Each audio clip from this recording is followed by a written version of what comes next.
Hi friends, it's Lindsey from the blog Books for Christian Girls, and thank you so much for joining me in this new video where we get to discuss my favorite books from this past year. I'm very excited. Quick thing though, and I promise it will be quick. I know my intros are always so long, but this will be quick, I promise.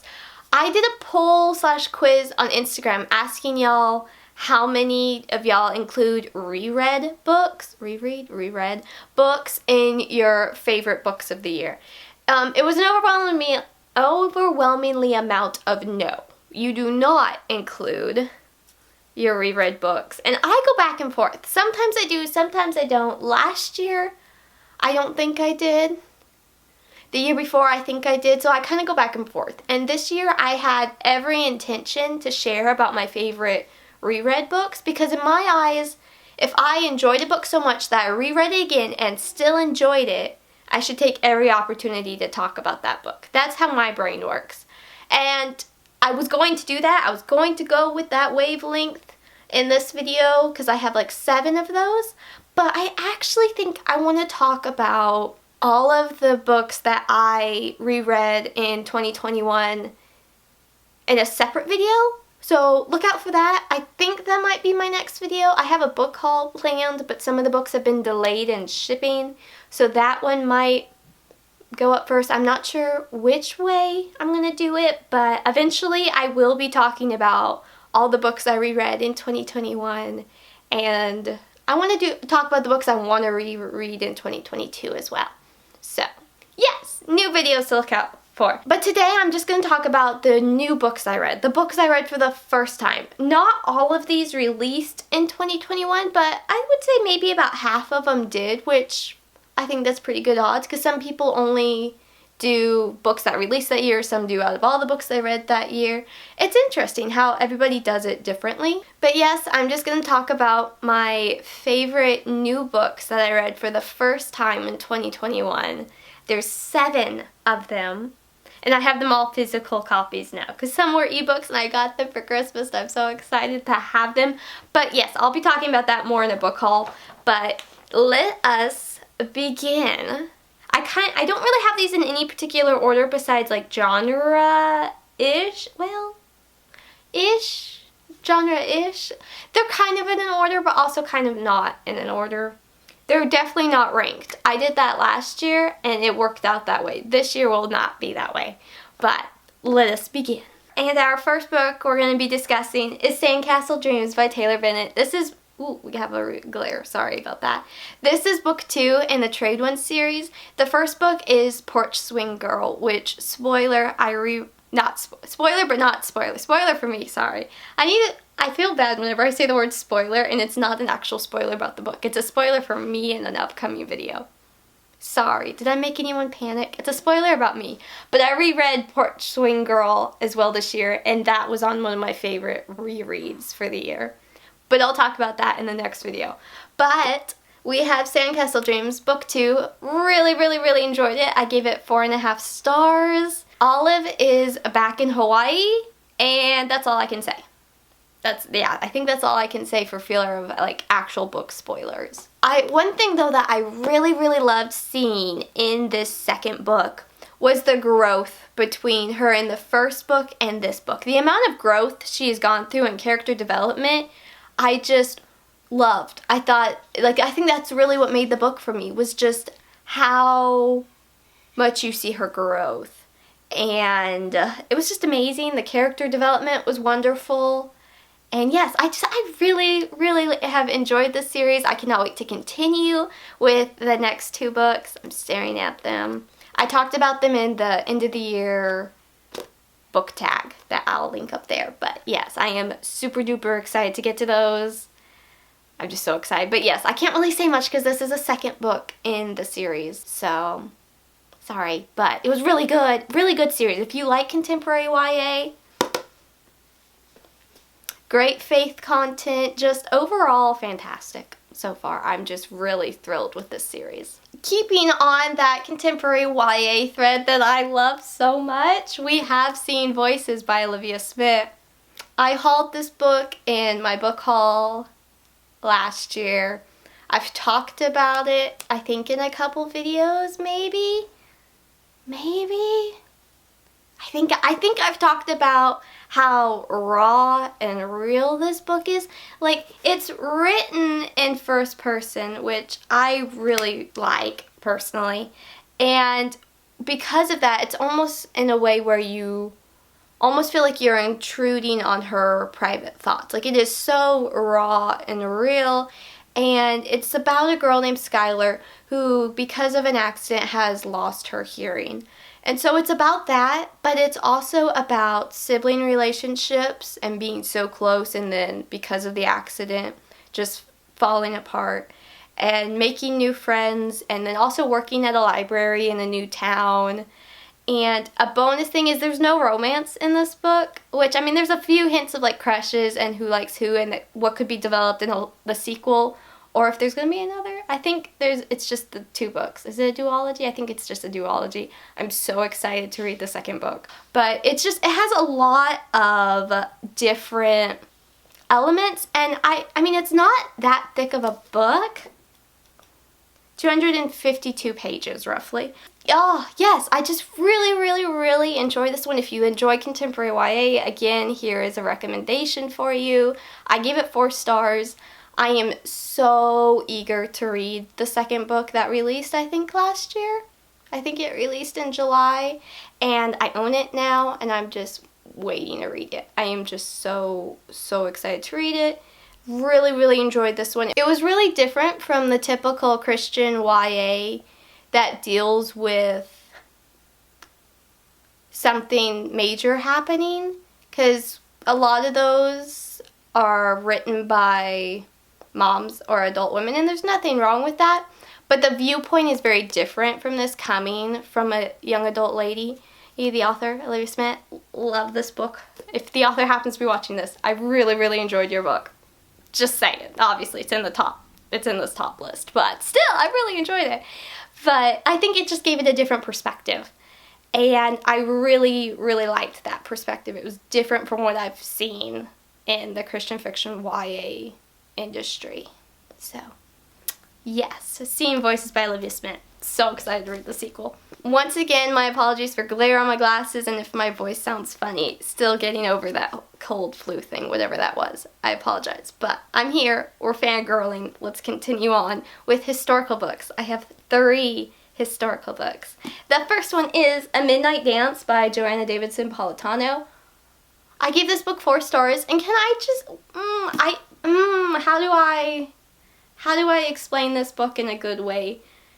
Because it was so intriguing. Like, it's a thick book in my opinion. Like, I consider this a thick book. What is this? Almost 400 pages. Yeah, that's thick. I think I gasped when I saw the amount of pages this book had. But it is so intriguing in the sense of, this book released in 2021. Actually, I think all the historicals and then another book actually all released in 2021. And this was on my anticipated reads list for 2021. Link that video up there if you want to see any more. Set in 1833, it follows a girl who just wants to be a ballerina, and her life is slowly mimicking the life of a dead ballerina, with the romance and the things happening in the theater. And it was just fascinating. There were so many twists and turns I didn't expect. In all reality, I feel like I need to reread this one already to like fully capture my thoughts on it, because just so much happened, but not in an overwhelming sense, but just there was a lot of different things. And as soon as I finished it, I actually reread the first 50 pages to try to pick up on things that happened, which is saying a lot because I don't typically do that. Even in suspense books, I don't do that. So the fact that like this historical gothic vibe of a book did was very intriguing. So yeah, I don't feel like I can say too much about this book for spoilers. Yeah, I feel like the back cover is even really vague on what all happens in this book, so I don't really want to say too much and spoiler it. Spoiler it? Is that a word? I don't want to spoil it. There. I don't want to spoil it, but yes, there we have it. It was very intriguing. Because of that gothic vibe, it had kind of that mystery feel to it. But it wasn't quite a mystery, but it had that feel to it. I'm failing miserably on describing this book, but I did really enjoy it. I gave it 4 stars. Continuing on with a historical gothic feel, we have The House at the End of the Moor by Michelle Griep. I made a whole video about how I almost gave this book 5 stars. I'll link it up there. It was in the afternoon though, so I don't feel like the quality is that great light-wise, but my thoughts are still there. I ended up giving it 4 stars because some of the romance was a little too much for my taste. Just the whole plot of this book really had me fascinated. I really enjoy this author's writing style, but the main guy, Oliver, is an escaped convict who was put into prison for a crime he didn't commit. And then Maggie, the main girl, is a runaway opera singer from London. Now, mind you, this is set in like 1860s roughly. And when they meet, of course, under unusual circumstances, it's revealed, is this, that's kind of a, it's not on the back cover. Is that a spoiler? I talked about it in my other video though. But she has in her possession the item he was convicted of stealing. And so then it goes into the whole who framed who, why does she have it, getting justice, revenge, all of that kind of thing. And I just really enjoyed it. But one thing that really stood out to me about this book was, now I've read a lot of Christian suspense books and contemporary time period, and there's always, like, as soon as they capture the bad guy or something happens, they kiss. And it really annoys me because there's a dead body over there and y'all are kissing, but whatever, okay. But yeah, that just really annoys me. And these two didn't do that. They just kind of pushed their feelings to the side so they could focus at the task at hand. And I really liked that. I thought that was a very good response and showed that, like, they were smart. I don't know. I just really liked that they pushed that to the side and focused at the thing at hand. Yeah, I really enjoyed this one. I thought it was really, really fascinating. This book did not release this year. I think I misspoke earlier. No, this was a 2020 release. I misspoke. Forgive me. Next, we have a historical that I gave 4.5 stars, and that is The Debutante's Code by Vetsch. I'm sorry. Authors, if you happen to be watching this and you're like, she just butchered my last name, please let me know how to say it. My last name gets misspelled and misspoke all the time, so I understand and I'm sorry. So please do correct me. I would really appreciate to know for future videos because I really enjoyed these books. I'm going to be talking about them again, so I should say them in the correct way. Thank you. Okay, so The Debutante's Code. Okay, how do I begin with this book? It's marketed as Jane Austen meets Sherlock Holmes, which, mind you, I haven't read either of those. Like, I've never read a Jane Austen book. It's a crime, apparently. I'm sorry. And I've never read Sherlock Holmes. But, see, in my mind, that just means Regency spies, which, sign me up. Sold. Why do I love that? I don't know, but I do. But then it gets better, and it's art mysteries with, like, Robin Hood-like stealing. It just sold. I'm in. I'm sold. I don't know how to properly explain this book. Besides, like, the main girl comes home from finishing school, and she is greeted not by her parents, but her tosspot of an uncle, which the vocabulary in this book was fantastic. I was constantly making notes. I'm like, oh, I like this word. I'm using this word.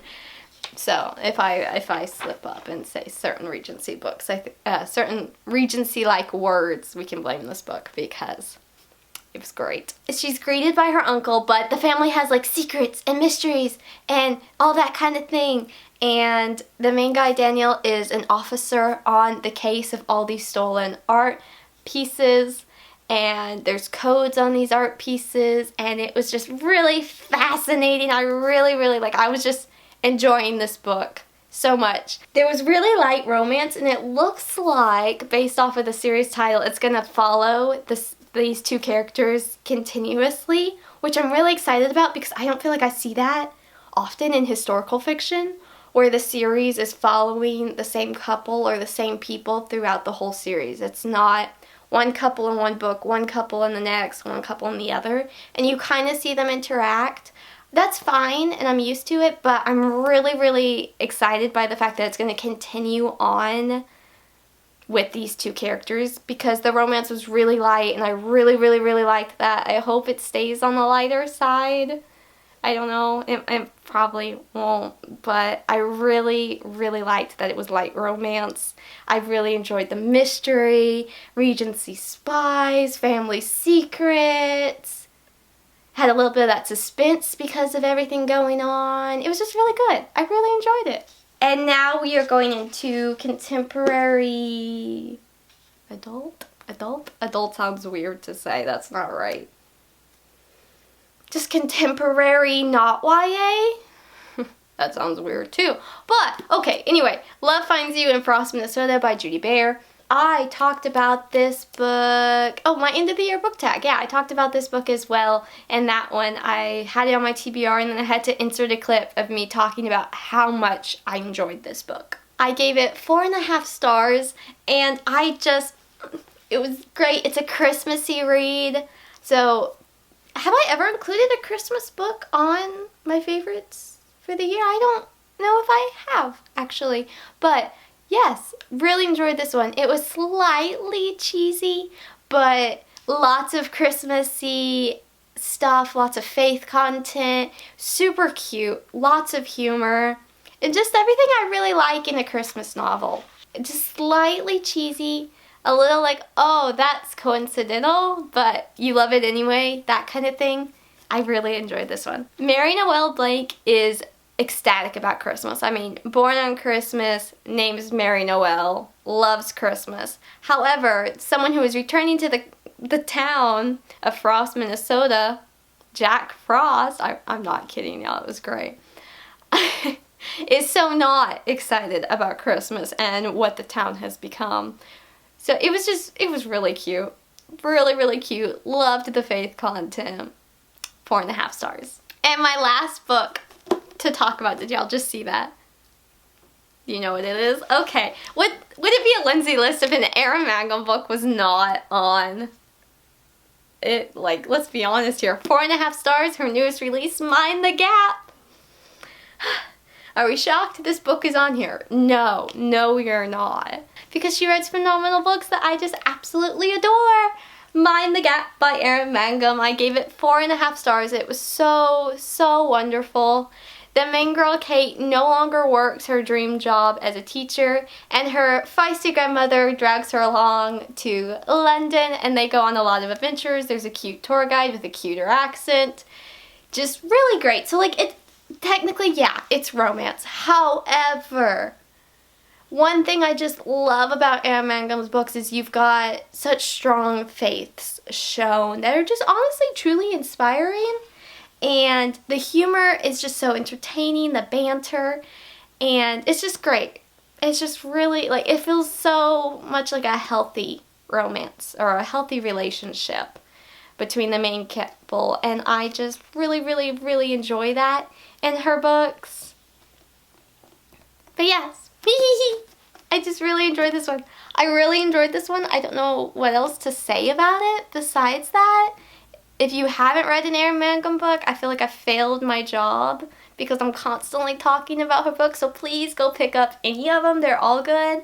This one was especially fantastic. I've given a lot of her books great ratings because I just enjoy them. She's one of my favorite authors.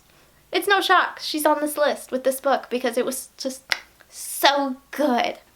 Let's show off our stack. Beautiful, beautiful, gorgeous, lovely, yes. Oh, they look good together. Lots of blues. Yeah. Ta-da! My favorite books of 2021 that I read for the first time because I will be talking about my rereads soon. But ta-da!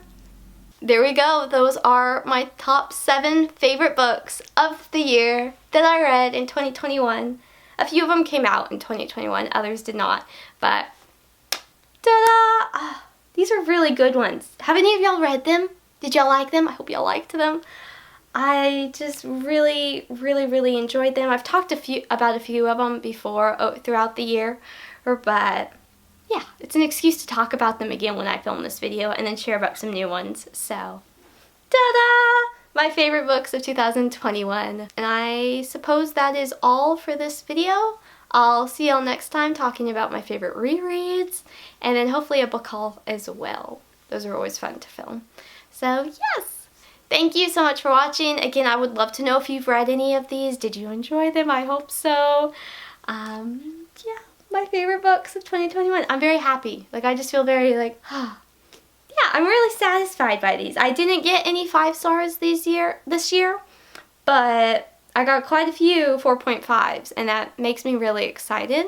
I reread a couple 5 stars, but for new reads that I talked about today, 4 and 4.5, which I'm still really satisfied by that personally. I'd love to know if y'all read a book and you really enjoyed it this year. Is it one that I've talked about before? Is it by an author I love? Let's all chat in the comments about our favorite books of the year, and I will see y'all next time. So thank you so much for watching, and I hope you have an absolutely lovely rest of your day. I'm Lindsey from the blog booksforchristiangirls.blogspot.com, where in 2022 there is a new review every Monday and Friday. I hope to get better at posting on Instagram and on this channel. We'll see how I do. Wish me luck, and I'll see y'all next time.